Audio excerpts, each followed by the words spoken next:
The followers of Muhammad have been indoctrinated by their scholars about the alleged divine origins of the Quran, and the overwhelming majority do not know and have not been informed about the stories in the Hadiths, and some verses in the Quran that actually point to the contrary. Will you elaborate? Your observations are correct, and I shall recite the following more important and relevant examples. Sahih al-Bukhari Hadith 4.814, narrated by Anas. There was a Christian who embraced Islam and read Surah Al-Baqarah and Al-Imran, and he used to write the revelations for the Prophet.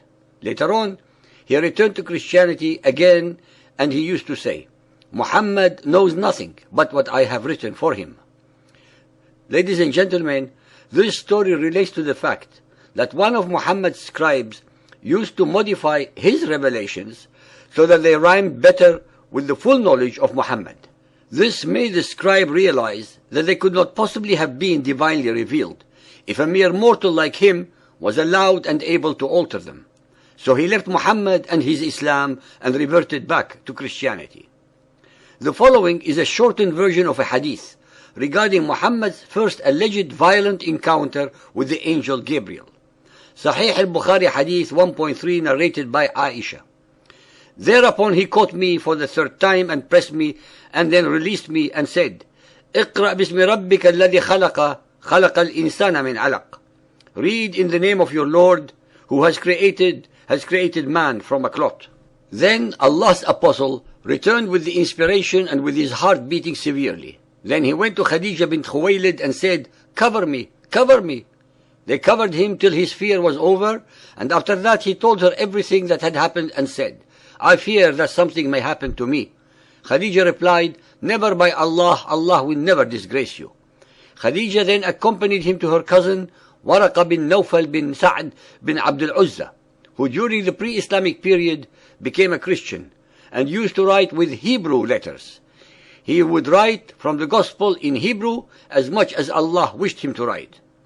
Another version of the same event goes like this. Sahih Bukhari Hadith 6.478, narrated by Aisha again.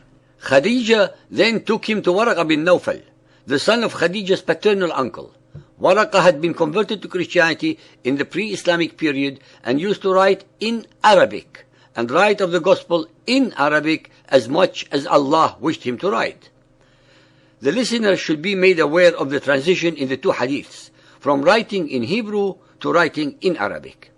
This was part and parcel of the methods used by the later followers of Muhammad to deliberately distance Waraqa from the Jews as much as possible, to make believe that the Quran was not influenced by anyone outside of Muhammad. When one studies, and I repeat the word studies, the Quran, one will have no choice but to conclude that the Quran is based almost entirely on plagiarized, plundered, pirated and or perverted concepts, precepts, thoughts and ideas from the traditions, fetishes and scriptures of the pagan Arabs, Jews, Christians and Zoroastrians. In the final analysis, the only new revelations that the Quran introduces are the enormous number of hate-mongering, war-mongering, terrorizing and racist verses that fill its chapters.